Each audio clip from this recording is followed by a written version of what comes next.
আসসালামু আলাইকুম রহমতুল্লাহি ওয়া বারাকাতুহু।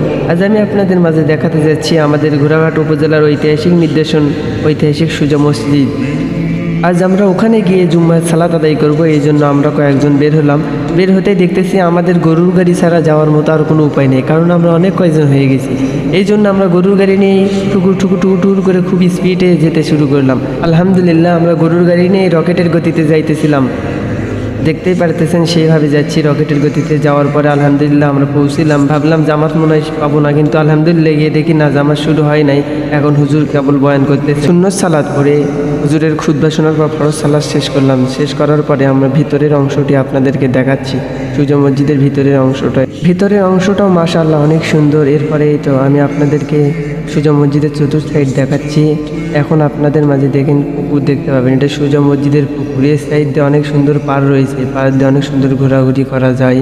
এখন আমি আপনাদেরকে সুজা মসজিদের চতুর সাইড একটু করে তুলে ধরবো। হয়তো ভিডিওটা তেমন ভালো হয়নি, তাও একটু তুলে ধরার চেষ্টা করলাম।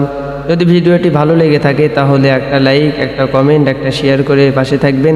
ধন্যবাদ সবাইকে। সবার সুস্বাস্থ্য কামনা করে বিদায় নিচ্ছি। আসসালামু আলাইকুম ওয়া রাহমাতুল্লাহি ওয়া বারাকাতুহু।